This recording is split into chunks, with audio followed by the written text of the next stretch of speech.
So, hi guys, good evening to all of you. I hope you all are good at your place and I am very happy to see you again in my session. So, in today's session, I'm going to start the discussion of your Indian Economic Services exam, which is conducted by UPSC every year. And this exam will be held on the month of June, most probably the last week of June, right?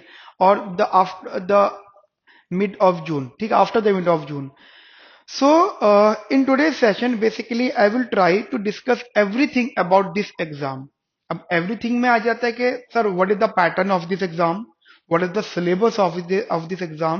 And अगर हम लोग इस exam को qualify कर लेते हैं तो हमें पोस्ट कितनी मिलेगी, सबसे इम्पोर्टेंट बात हमारी सैलरी कितनी होगी, और बहुत कुछ इसके अंदर हम डिस्कस करने वाले हैं आज. So because this is the orientation session, then मेरा जो मेन इंटरेस्ट होगा आपको इस एग्जाम से रिलेटेड सारी इंफॉर्मेशन देना. ठीक है.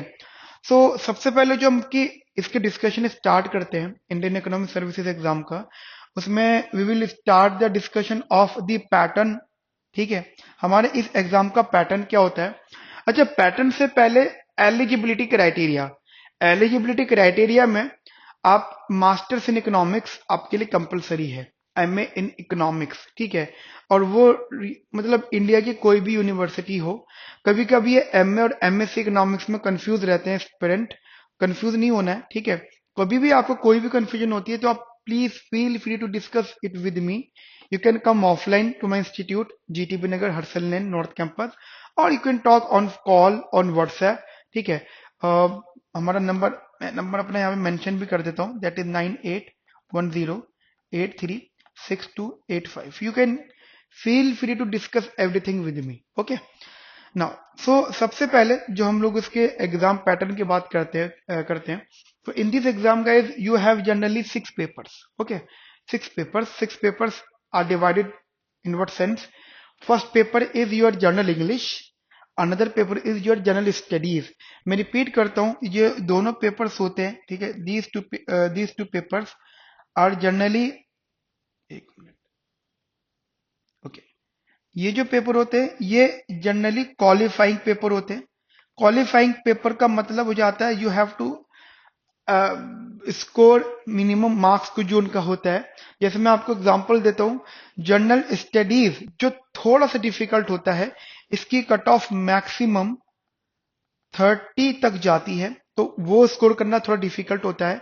जनरल इंग्लिश की कट ऑफ मैक्सिमम 40 तक जाती है, वो थोड़ा स्कोर करना यहाँ पे डिफिकल्ट होता है. बट ओवरऑल आपको दोनों ही एग्जाम में, दोनों ही पेपर्स में मिनिमम टू मिनिमम आपको 70 to 80 मार्क्स, 70 मार्क्स तो आपको लाने हैं to enter in the paper 1 procedure. ठीक है. सो ये आपके क्वालिफाइंग एग्जाम्स होते हैं, इन्हें क्वालिफाई करना जरूरी होता है. देन आपके यहाँ पे जो पेपर 3 है, पेपर 3 मतलब general economics 1. General economics 1 is more about your microeconomic numericals, mathematical knowledge and statistical and econometrics का knowledge. ठीक है. This is around 200 marks. And after that another paper is paper number 4, means general economics 2, 200 marks. And paper 5 general economics 3, 200 marks. And paper 6 which is Indian economics, 200 marks. So actually Indian economic services examiners are interested to check your knowledge from these subjects. ठीक है. वो यहां से आपकी knowledge को check करना चाहते हैं. So whenever you say that कि सर नॉलेज चेक करने का मीनिंग क्या होता है? देखिए, first of all the questions are not so difficult. Difficult questions में है नहीं, डिफिकल्टी क्वेश्चंस में है ही नहीं. The difficulty is mainly inbuilt in examiner और द चेकर. चेकर जो आपका एग्जाम चेक करते हैं, they expect a lot of from your side, but in a very limited word. यहाँ पे वर्डिंग का बहुत बड़ा खेल है. They clearly mention write your answer not more than X word. They are not saying कि राइट योर आंसर. उनका एक स्ट्रक्चर फॉर्मेटेड होता है. ठीक है.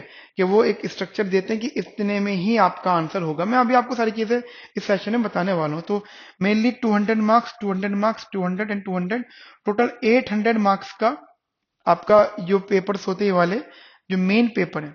ठीक है. अब बात आ जाती है कि sir what about the cut off, क्योंकि if you are preparing for this exam, और इसको थोड़ा सा और मॉडिफाई कर लेते हैं हम लोग। जनरली मैं आपको कट ऑफ भी एक बार दिखाना चाहूंगा, क्योंकि जो एग्जाम की आप तैयारी कर रहे हो, you need to know the cut off of your exam. General category के लिए, सिंपली जनरल कैटेगरी के लिए 2025 में जो वैकेंसीज थी, तो ओनली 5 वैकेंसीज थी, और टोटल जो सीट्स थी, the total seats are 12 only. So 2025 में 12 सीट्स थी, और 2026 में जो एग्जाम होने वाला है उसमें मोस्ट प्रोबेबली 18 सीट्स है, 18 सीट्स हैं। ठीक है, वो जब भी मेंशन होगा तो बताएंगे। जनरल कैटेगरी के लिए ओनली 5 सीट्स, ईडब्ल्यूएस के लिए 1 सीट, ओबीसी के लिए 4 सीट्स, एससी के लिए 2 सीट, और एसटी के लिए कोई सीट नहीं। मतलब क्लियरली कितने स्टिक हैं ये। अब if you talk about the cut off, तो cut off out of 1000 the cut off is 464 out of 1000। मतलब आप समझ रहे हो कि 664 की कट ऑफ है इन 2025। यही कट ऑफ 2024 में 416 थी। ठीक है, 419, सॉरी 419 थी 2024 में, और 2023 में यही कट ऑफ 403 थी। यानी every year the cut off increases. तो what is it signifies that cut off बढ़ने का मीनिंग है कि कॉम्पिटिटर्स आर स्टडी वेल। जो भी आपके कॉम्पिटिटर्स है, जो भी एस्पिरेंट्स हैं, वो पढ़ रहे हैं। कट ऑफ अगर इंक्रीज कर रही है, इसका मतलब उनकी पढ़ाई अच्छी चल रही है। और पढ़ाई अच्छी चलने के मल्टीपल रीजंस होते हैं, या तो मॉक टेस्ट सीरीज में इन्वॉल्व हैं, या गाइडेंस में है, या हमसे भी पढ़ रहे हैं साथ साथ। ठीक है, और लोग नॉलेजेबल हो रहे हैं। तो cut off is around 464 out of 1000। It means what, एक आइडिया लो कि अगर हम जनरली कट ऑफ की बात करते हैं, तो मेनली जो कट ऑफ का कंसेप्ट होता है ना, वो बड़ा इंटरेस्टिंग होता है। मतलब परसेंटेज फॉर्मेट हमें पता है, जैसे 2025 में जो हमारी कट ऑफ है, it is 464 out of 1000 marks. वही अगर आप देखो तो, क्योंकि 200 मार्क्स का इंटरव्यू भी है यहाँ पे, जनरली इधर देर इज 200 मार्क्स का इंटरव्यू। ठीक है, तो out of 1200 the cut off will be 631। मतलब आफ्टर द इंटरव्यू, तो इंटरव्यू के मार्क्स मिलकर स्टूडेंट्स के जो भी इन्वॉल्वमेंट होती है, ठीक है, तो cut off marks at final stage out of 120, वो आउट ऑफ 1200 इट इज 631। ठीक है, तो मेनली अब वो तो नहीं देखना है, हमें अपने रिटन एग्जाम्स की तरफ देखना है। 464 का मतलब होता है 46.4%, दैट इज लेस देन 50%। तो in Indian economic services you need to only score at most, और मतलब 50% तक अगर आप ले आते हो और स्कोर कर लेते हो, तो you are easily enter in the interview panel. ठीक है, similarly 2024 the cutoff was 419 out of 1000. It is 41.9%, no doubt less than 42%. समझ रहे हो? तो 42% इज वेरी लेस, बिकॉज 40 से नीचे तो हमारा क्वालिफाई भी नहीं होगा ये exam. If some aspirant score 39.9%, तो ये एग्जाम उसका क्वालिफाई ही नहीं होता है। तो नंबर ऑफ वैकेंसीज इन सब चीजों पे भी डिपेंड करती हैं। 2023 में the cut of was 408 out of 1000। So the point is that if you check that every year the cutoff increases, क्योंकि ये 40.8% हो गया, अब इससे नीचे तो नहीं जाता, तो एवरी ईयर इसका मतलब स्टूडेंट्स जनरली पढ़ना स्टार्ट कर दिया है लोगों ने। ओके, तो एक ये एक अंडरस्टैंडिंग आप रखिएगा। वैकेंसीज, मेरे हिसाब से जो वैकेंसीज आनी चाहिए, that is plus minus 18 marks की रहनी चाहिए। ठीक है, क्योंकि 2025 में 12 वैकेंसीज थी, एंड अब जैसे जैसे स्कोप और बढ़ रहा है यहाँ पर, तो वैकेंसीज प्लस माइनस 18 हो सकती हैं, 4-5 प्लस 4-5 कम। एक दौर ऐसा था कुछ साल पहले 32 वैकेंसीज भी हुआ करती थी। ठीक है, तो 32 से 18, फिर 18 से 12।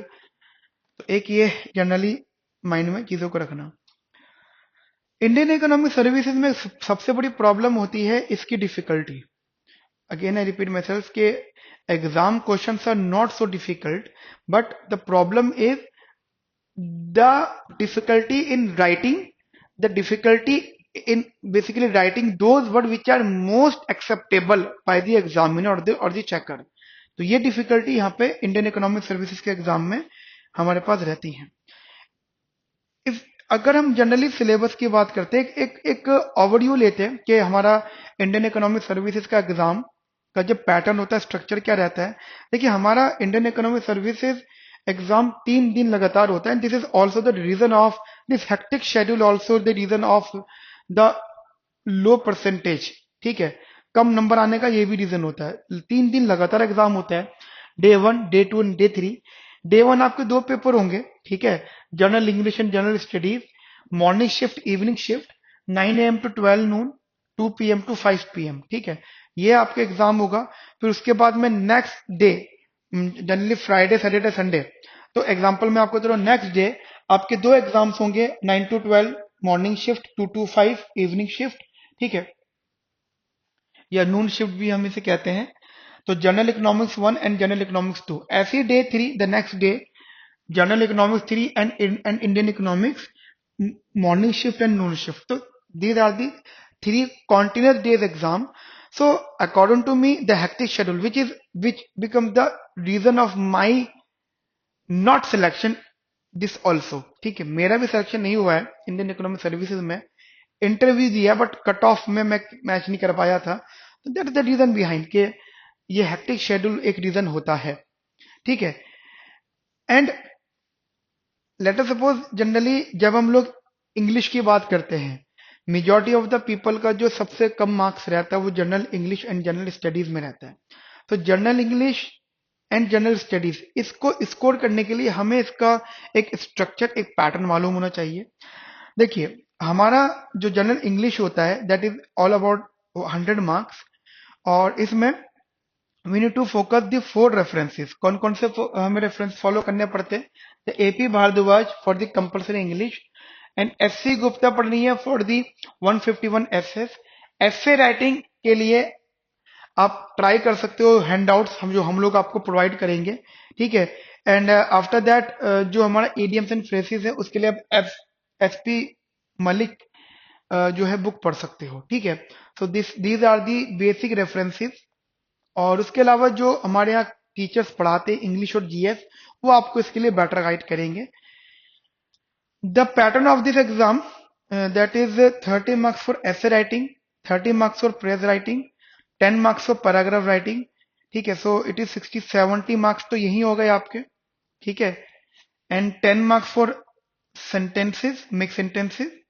ठीक है, 10 marks of again mix sentences and 10 marks of editing errors. So ऐसे करके आपके 100 मार्क्स का एग्जाम ये पूरा होता है। अब कुछ लोगों का ऐसे राइटिंग बहुत स्ट्रांग होता है, ठीक है, कुछ लोगों का एडिटिंग एरर्स बहुत स्ट्रांग होते हैं। एक इंग्लिश की बहुत डीप नॉलेज चाहिए होती है इसमें।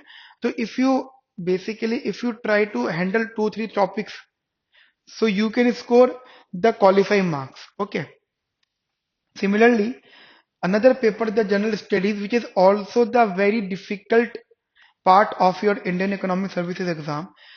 we all knows कि हमारे यहाँ पे 4 pillars होते हैं। ठीक है, उसमें एक पिलर पॉलिटी है, हिस्ट्री है, जियोग्राफी है एंड इंडियन इकोनॉमी है। According to me Indian economy आपके लिए सबसे सेफ साइड है। क्यों? आप इकोनॉमिक सर्विसेज की प्रिपरेशन कर रहे हो, इसी में आपका पेपर फॉर इंडियन इकोनॉमी ही होता है। If you prepare your that paper well, then no need to study this paper separately. आपको यह सब्जेक्ट पढ़ने की अलग से जरूरत नहीं है। अगर आप इंडियन इकोनॉमी वाला टॉपिक पढ़ते हो, यही ISS वाले जो इंडियन स्टैटिस्टिकल सर्विसेज की जो प्रिपरेशन करते हैं, बिकॉज कंबाइंड होता है, ISS और IES कंबाइंड है, जनरल इंग्लिश और जनरल स्टडीज दोनों का सेम होता है। तो उन लोगों के लिए डिफिकल्ट सबसे बड़ा चैलेंज पार्ट ये रहता है, उनका जो रैंक 1 है उसके जनरल स्टडीज में 21 मार्क्स हैं आउट ऑफ 100। सोचो, ये रैंक 1 के मार्क्स की बात कर रहा हूं मैं, ISS इंडियन स्टैटिस्टिकल सर्विसेज वाले के। आप लोगों की कट ऑफ थोड़ी हाई होती है, कट ऑफ नहीं होती, मार्क्स होते हैं, क्वालिफाई करना होता है ये। ठीक है, तो ये मैक्सिमम 30 मार्क्स किसमें रखते हैं। So we have generally 4 pillars. 4 pillars में मैं बस आपको सजेस्ट करूंगा कि आप इंडियन इकोनॉमी को बहुत अच्छे से स्टडी करें। हिस्ट्री में you need to read 4 types of history, that ancient history, पुराने जमाने वाली, पुरानी, medieval, modern history and post independence history. Post independence मतलब जब इंडिया इंडिपेंडेंट हो गया, नॉन ब्रिटिश रूल, उसके बाद में क्या इकोनॉमी पे इम्पैक्ट पड़े। और जब हम कहते हैं एंशियन हिस्ट्री, ये बहुत पुरानी बात है। मेडिवल हिस्ट्री, ये जब वो मुगल कालीन और ब्रिटिश गवर्नमेंट का पीरियड था, ठीक है। मॉडर्न, ब्रिटिश का जो मॉडर्न नॉलेज आई है, मॉडर्न चीजें इंक्लूड हुई हैं, ठीक है, आंदोलन वगैरह हुए हैं, वो सारी चीजें इसमें डिस्कस होंगी। और पोस्ट इंडिपेंडेंस में हमारा after independence, India Pakistan partition, 1950s का रिपब्लिक डे, ठीक है, रिपब्लिक, कॉन्स्टिट्यूशन रिपब्लिक, एंड जो इंडियन गवर्नमेंट के पॉलिसीज, ये वो सब जो भी चीजें हुई हैं हिस्टोरिकल फॉर्मेट पे। ऑल्सो आपको यहाँ पर भी, हिस्ट्री में भी आपको थोड़ा सा इकोनॉमिक्स पढ़ने को मिलेगा, क्योंकि हिस्ट्री में इकोनॉमिक्स से रिलेटेड भी बहुत कुछ हुआ है। Similarly Indian polity, Indian geography और इंडियन इकोनॉमी, तो ये पैटर्न है। 5-5 क्वेश्चन आपसे पूछे जाएंगे, 5 मार्क्स ईच, एंड 25 मार्क्स का एक सब्जेक्ट होगा। तो इंडियन इकोनॉमी 25 नंबर, तो 25 नंबर आपके इंडियन इकोनॉमी से कवर हो रहे हैं। और आप इन तीनों सब्जेक्ट में से भी अगर एक सब्जेक्ट स्ट्रॉन्ग कर लेते हो तो 25 मार्क्स और 25 मार्क्स, 50 मार्क्स आपके यहाँ से हो जाएंगे। अब आप कह सकते हो सर ये जरूरी है कि 25 में 25 हमें मिलेंगे। 50 का अगर आप ट्राई करते हो तो you can score at least 30 marks ना, ठीक है। तो एक ये पैटर्न आप लोग अपने माइंड में जरूर रखिएगा। Another paper is day 2, journal economics paper 1, journal economics 1। ये आपको मॉर्निंग शिफ्ट में 200 मार्क्स का पेपर होता है। इसमें आपके एक्चुअली 3 सब्जेक्ट्स इंक्लूड होते हैं, या 3 सब्जेक्ट कह सकते हो। आप इसको 2 पार्ट में डिवाइड कर सकते हो। Part A is normally micro economics and part B is the maths, stats and econometrics. क्योंकि ये पेपर 200 मार्क्स का है, तो दोनों को मिला के 200 हो रहे हैं, तो मोरल इसमें भी आपको अराउंड 100 मार्क्स प्लस क्वेश्चंस मिलेंगे। इसमें भी आपको मोर देन 100 मार्क्स क्वेश्चंस मिलेंगे। मतलब आपका पेपर 200 मार्क्स से ज्यादा का है, बट वहां पे चॉइसेस के ऑप्शन है, देन आप उसमें से 200 मार्क्स अटेम्प्ट करना है। अब होता है कि बहुत सारे एस्पिरेंट का मैथमेटिकल बैकग्राउंड होते हैं, वो जैसे जैसे एक इस बार के जो इंडियन इकोनॉमिक सर्विसेज की रैंक 1 है, who is not actually from the economic background, he did BTech, ठीक है, फ्रॉम हिज टाउन, ठीक है, बीटेक करी उन्होंने, इंजीनियरिंग करी है। उसके बाद में यूपीएससी प्रिपरेशन कर रहे हैं वो, साइड बाय साइड उन्होंने इग्नू से मास्टर्स स्टार्ट कर दी, ठीक है, और इग्नू से मास्टर कर ली। सो इग्नू बहुत अच्छी इकोनॉमिक्स की नॉलेज नहीं देते, तो he is not strictly from the economic background, but he did masters in economics. And also उन्होंने यूपीएससी की प्रिपरेशन कंटिन्यू रखी। यूपीएससी में उनका मेंस भी निकला, प्री भी निकला, एंड फाइनली अब उनका इंडियन इकोनॉमिक सर्विसेज रैंक 1 आ गया, रैंक 1, ठीक है। सो ये बताता है कि हाईली इकोनॉमिक बैकग्राउंड होना नेसेसरी नहीं है, जो आपका प्रिपरेशन पीरियड है उसमें पढ़ना बहुत जरूरी है। तो इनका ये पेपर निकलने का एक रीजन ये भी था, क्योंकि ये मैथमेटिकल बैकग्राउंड से थे, इंजीनियरिंग बैकग्राउंड से थे, तो उनका मैथ बहुत ठीक ठाक था। जिसका मैथमेटिक्स ठीक ठाक होता है ना, उसका माइक्रो भी अपने आप ठीक हो जाता है, स्टैटिस्टिक्स और इकोनॉमेटिक्स भी काफी बैलेंस पर होता है उसका। तो पेपर 1 जहां लोगों का सबसे चैलेंजिंग पोर्शन होता है, वहीं मैथमेटिकल बैकग्राउंड वालों का सबसे स्कोरिंग रहता है। जैसे मेरा जनरल इंग्लिश, जनरल स्टडीज और इंडियन इकोनॉमी, ये वीक पॉइंट था जब मेरा एग्जाम था 2015 में, ठीक है। मेरा पेपर 1 बहुत स्ट्रांग था, क्योंकि मैं भी खुद एक इंजीनियरिंग बैकग्राउंड से हूँ, ठीक है, मैं आईआईटी रुड़की से हूँ, इंजीनियरिंग बैकग्राउंड से हूँ, बट आफ्टर मैंने फिर मास्टर्स इन इकोनॉमिक्स कराया, ठीक है। मैं भी मतलब इकोनॉमिक्स फील्ड का स्ट्रिक्टली नहीं हूँ, बट हाँ आफ्टर दैट इकोनॉमिक्स में काफी हद तक काम कर रहा हूँ। अब तो मोर देन 12-13 ईयर्स हो गए। पढ़ते तो हम 3 साल की ग्रेजुएशन है, लेकिन मेरे को 12-13 साल हो गए इकोनॉमिक्स पढ़ाते हुए, तो शायद अब ज्यादा इकोनॉमिक्स आ गई है, ठीक है। तो एक ये पैटर्न है जनरली। एंड मैं एक बेसिक इन्फॉर्मेशन आपको जरूर देना चाहूंगा यहाँ पे, माइक्रो इकोनॉमिक्स के लिए, if possible for you, just try Snyder and Nicholson for the numericals, ठीक है। स्नाइडर एंड निकोलसन को ही आप स्टडी करो, बाकी तो और रेफरेंसेस भी हैं। फॉर स्टैटिस्टिक्स रीड 2-3 रेफरेंसेस, जैसे SP Gupta is very good book, ठीक है। इकोनॉमेटिक्स के लिए Damodar Gujarati is the very good book, and for mathematics read study only R.S. Bhardwaj. So this is the references. Also अब यहाँ पे आता है सिलेबस. देखिए syllabus is all about what. अगर मैं देखो सिलेबस बहुत वास्ट है, तो वास्ट सिलेबस आईईएस की यही खासियत है कि सिलेबस बहुत ज्यादा वास्ट रहता है, डिफिकल्टी लेवल बढ़ता है. तो ये जो पीडीएफ है ना, ये पीडीएफ में आपके जो हमारी वेबसाइट है, ऑफिशियल वेबसाइट, वहां पे पोस्ट करवा दूंगा deepeconomics.in. वीडियो के डिस्क्रिप्शन में हमारी वेबसाइट का लिंक है, वहां पे ये पूरा स्ट्रक्चर अपलोड हो जाएगा. तो आप वहां से जैसे डिटेल कंज्यूमर थ्योरी, जैसे हमारा माइक्रो इकोनॉमिक्स में पार्ट ए है कंज्यूमर थ्योरी, उसका डिटेल सिलेबस है. फिर प्रोडक्शन थ्योरी है पार्ट बी, उसका डिटेल सिलेबस है. फिर पार्ट 3 है थ्योरी ऑफ वैल्यू. फिर पार्ट 4 है थ्योरी ऑफ डिस्ट्रीब्यूशन. ठीक है.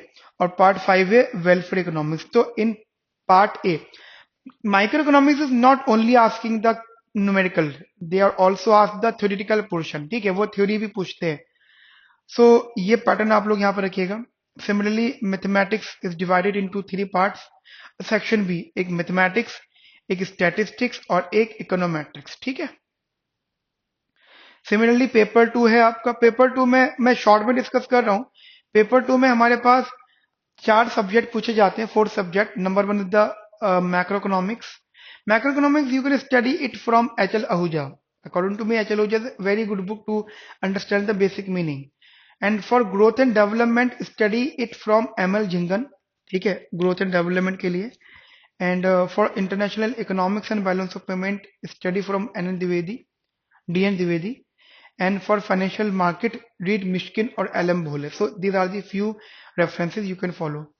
And whenever you talk about the macroeconomics, तो macroeconomics का जो एक part आता है, that part is the school of thoughts. मतलब हमारी economics में कितने लोगों के thoughts आए. जैसे अभी तक you study 2 thoughts, that classical और Keynesians, but there are more people who follow the classicals and the Keynesians and also this separated theory.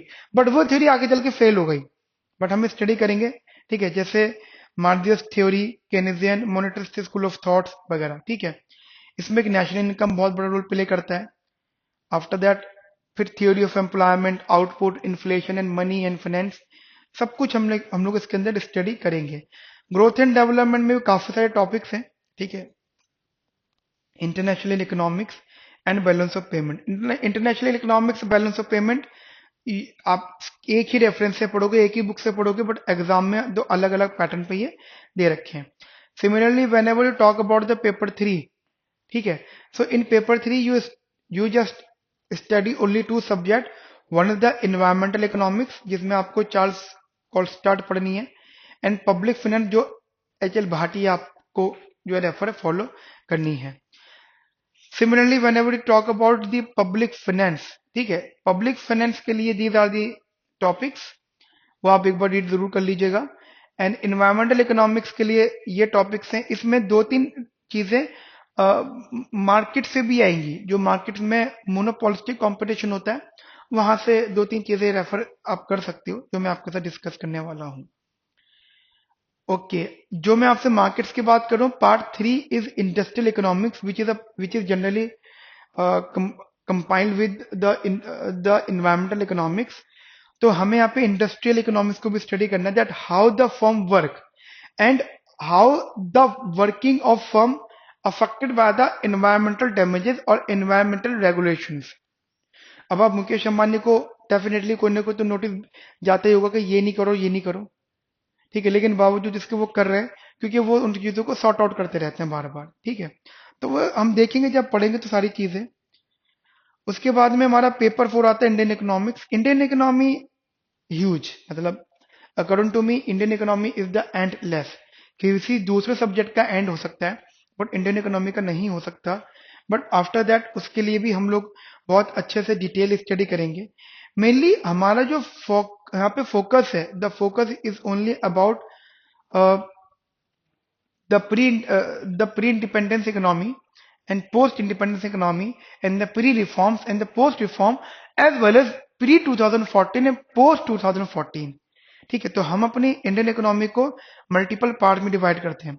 एक पार्ट होता है हमारा प्री इंडिपेंडेंस, प्री इंडिपेंडेंस मतलब बिलो 1947, एक पार्ट होता है बिलो 1991, एक पार्ट होगा बिलो 2014, ठीक है, एंड एक होगा जनरली 2025। मतलब एग्जांपल दे रहा हूं मैं आपको, till this date, till this date तक, अप टू दैट डेट। तो ये चार प्रकार की इकोनॉमिक्स, इंडियन इकोनॉमी हमको स्टडी करनी है कि इन चारों पीरियड में क्या क्या अभी तक हुआ। ओके, एक पैटर्न हमारे पास में ये है। सो problem is what is the problem behind to crack this exam? The only problem, its difficulty level and the wide syllabus, right? So because of their wide syllabus, a lot of problem the students basically faced. So my trust is what why the students is unable to score good marks. There are few reasons behind it, okay? So I'm just discussing these reasons. Please understand and listening my the reasons. Number one reason, it's the wide content, vast content, बहुत ज्यादा गहराई, deep knowledge वो आपसे discuss करते हैं। ऐसा नहीं कि क्वेश्चंस की कह सकते हो रेंज बहुत हाई होती है। मैं आपको दिखाता भी हूँ जनरली पीवाई क्यूज। जैसे ये क्वेश्चन है, you simply read the question. ये आपका पीवाई क्यू है 2024 का, वो मेरा असाइनमेंट बना रखा है। मैं जो आपको डेली आंसर राइटिंग करवाता हूँ तो वो डेज वाइज करवाता हूँ, तो उसमें पीवाईक्यूज उठाया तो 2024 का क्वेश्चन है। कहते हैं that show that demand has unitary price elastic if the price consumption curve is horizontal. So this question is very easy, but the problem is what कि आपको ये पता नहीं लगेगा कि उन्होंने ये क्वेश्चन पूछना है। उन्होंने आपको बहुत सारा सिलेबस दे दिया, उस सिलेबस में से वो कोई भी चीज पूछ रहे हैं। Number one thing is the vast syllabus, ठीक है, एक ये पैटर्न आप लोग अपने माइंड में रखना। दूसरा, यूपीएससी मार्किंग स्कीम। अब UPSC marking scheme is basically depends on that how you right. मैंने अभी आपको क्वेश्चन दिखाया, वो मेरे, या दिस इज द क्वेश्चन। मैंने अभी आपको क्वेश्चन दिखाया, क्वेश्चन नंबर, जनरली मेरे असाइनमेंट में क्वेश्चन नंबर 4 था। It is about 2024 paper. So check that how I write the answer and how you have to write the answer. उनका था show that the unitary elastic का जो PCC होता है वो हॉरिजॉन्टल होता है, ठीक है। तो first you have to write the introduction of the part, आपको इंट्रोडक्शन बताना है। एंड आफ्टर दैट जो इंट्रोडक्शन से रिलेटेड इंफॉर्मेशन है, दैट इज उसका डायग्राम, ठीक है, पीसीसी वो बताना है। फिर आपको पीसीसी जो हॉरिजॉन्टल है जो उन्होंने पूछा है उसका रीजन देना है। You simply mention the reason. So this is the entire reason about why it is horizontal. And after that, and first of all please appreciate me कि सर राइटिंग बहुत सुंदर है, ठीक है, बहुत लोगों की राइटिंग बहुत खराब होती है।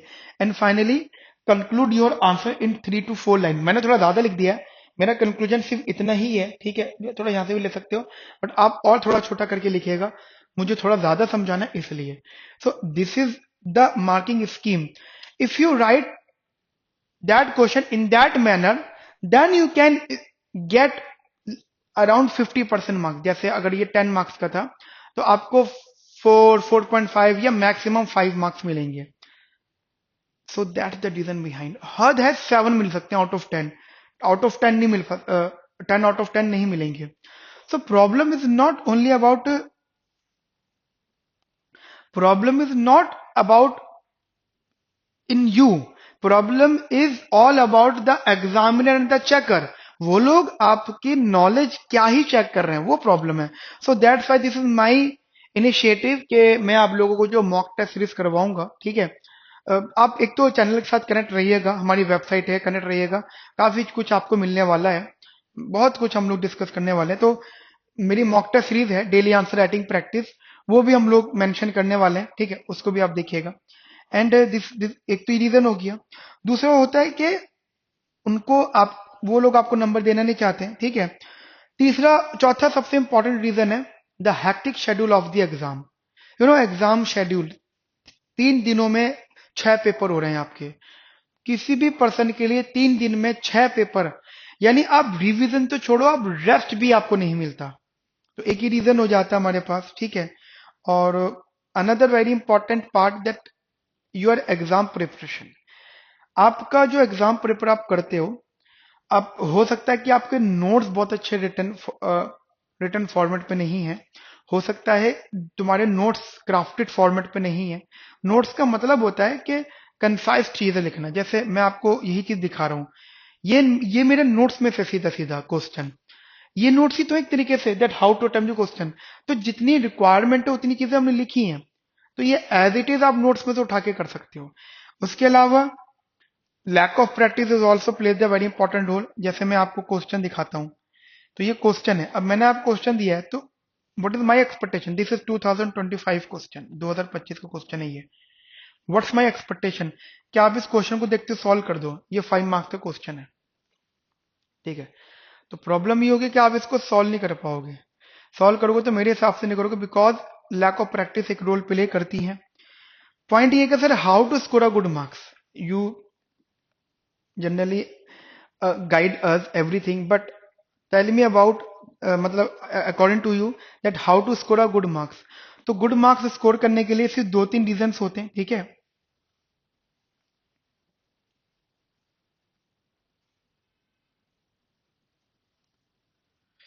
2-3 रीजंस होते हैं जनरली।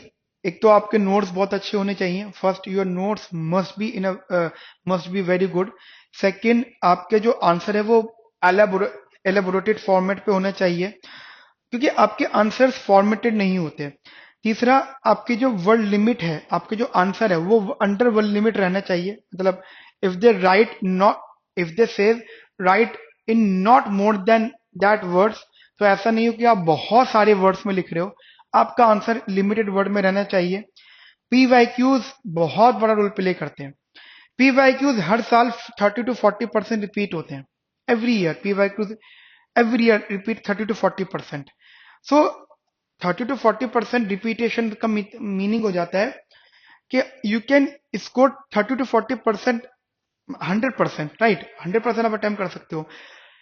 बट प्रॉब्लम ये कि उस 100% में भी आप वो 30% में भी आपके मार्क्स कम आते हैं, क्योंकि आपने पीवाई को रिवाइज नहीं करे हुए होते हैं, पीवाई को करने पड़ते हैं। और आपको डेली आंसर नीति या डेली आंसर राइटिंग प्रैक्टिस करनी जरूरी है, ठीक है। तो कुछ ये फॉर्मेटेड चीजें होती हैं। So so these are the few things जो मैंने अभी आपके साथ में अभी डिस्कस करी हैं। एग्जाम पैटर्न, मैं एक बार आपको एग्जाम भी दिखाना चाहता हूँ कि एग्जाम हमारा जो इंडियन इकोनॉमिक सर्विसेज का होता है, इट इज 2025 एग्जाम, ठीक है। एग्जाम फॉर्मेट आप इस तरीके से समझ सकते हैं कि यू हैव बेसिकली 3 सेक्शंस, ठीक है। Section 1, 2, 3, you have 3 section, sections 1, 2, 3। और section generally section 1 is compulsory, section A is compulsory, and in this section you have 7 questions and each question is about 5 marks, तो out of which आपको 35 marks attempt करने हैं, ठीक है, 35 marks, okay. And ये था, हाँ ठीक है, ये था section A. Section B, 5 out of 7, you have 7 questions, attempt any 5, and section C, you have 5 questions, attempt any 3। तो पैटर्न ये है कि जो आपका 5 मार्क्स का क्वेश्चन है, उनकी जो लिमिट है बेसिकली वो उनका पूछने का तरीका थोड़ा सा इजी है। मतलब वो आपसे थोड़ी इजी चीजें पूछते हैं, जैसे डिफाइन एमआरएस। तो एमआरएस को डिफाइन करना है, सिंपल फॉर्मूला लेकर ना सॉल्व करना है। जैसे मैंने यहाँ पे सॉल्व किया है that how to solve the MRS. एक मिनट में आपको दिखा देता हूं एमआरएस, या दिस इज द क्वेश्चन, कहाँ गया, ये रहा। So how to solve the MRS, तो यहाँ पे आपको एमआरएस डिफाइन करना है, ठीक है। And after that the question format जो उन्होंने पूछा है, डायग्राम बनाया और फॉर्मेट क्लियर कर दिया। 5 मार्क्स का है, सिर्फ एक पेज में कवर करना है आपको, मैक्सिमम है अगले पेज की 2-3 लाइन्स आप इस्तेमाल कर सकते हो, but try to cover this question in a single page. तो ये एक फॉर्मेट है, ठीक है। तो जनरली आपके पास यहाँ पे 7 क्वेश्चन पूछ रहे हैं, 7 क्वेश्चन पूछ रहे हैं, एंड 5 मार्क्स का 5 मार्क्स का क्वेश्चन है, ठीक है। ये 35 मार्क्स, तो each question is generally compulsory, आपको सारे क्वेश्चन यहाँ पे अटेम्प्ट करने हैं। सेकेंड पार्ट में आपका एक एक क्वेश्चन 10 नंबर का है, मतलब जैसे क्वेश्चन नंबर 2, तो क्वेश्चन नंबर 2 में 2 पार्ट्स आ गए, हर क्वेश्चन आपका 18 मार्क्स का होगा। सम टाइम द पार्ट्स में वेरी, कभी 2 पार्ट होंगे, कभी 3 पार्ट होंगे, ये वो वेरी कर सकते हैं। सिमिलरली जो आपका पार्ट सी होता है, पार्ट सी में आपको उन्होंने 3 पार्ट्स दिए हैं और एक पूरा पार्ट आपका 25 मार्क्स का है। जैसे एक पार्ट आपका 10, क्वेश्चन नंबर 9 का फर्स्ट पार्ट आपका 10 मार्क्स का हो गया, बी पार्ट आपका 9 मार्क्स का हो गया और सी पार्ट आपका 6 मार्क्स का हो गया, तो टोटल 25 मार्क्स ऐसे कवर होगा। सो this is the basic exam pattern, ठीक है। सो इन टुडे सेशन हम लोग आज के लिए इतना रखते हैं। इसके अलावा whatever the knowledge you want, please feel free to discuss it with me. मेरे नंबर पे आप मुझे व्हाट्सएप कर सकते हो any time, 9810836285। You can discuss it with me. Also, if you have any query, WhatsApp कर सकते हो। अदरवाइज हमारी जो वेबसाइट है डीप स्कूल ऑफ इकोनॉमिक्स या डीप इकोनॉमिक्स, आप वहां पर भी विजिट कर सकते हो। हम वीडियो के डिस्क्रिप्शन में उसके बारे में डिटेल लिख देंगे, ठीक है। तो ये सारी चीजें हम लोग फॉलो कर सकते हैं। तो आज के लिए हम लोग इतना रखते हैं, मिलते हैं नेक्स्ट सेशन में। फिलहाल आप इतनी चीजों को अंडरस्टैंड करिएगा, तब तक अपना ध्यान रखिए, ख्याल रखिए। Have a nice day, thank you, bye bye, take care.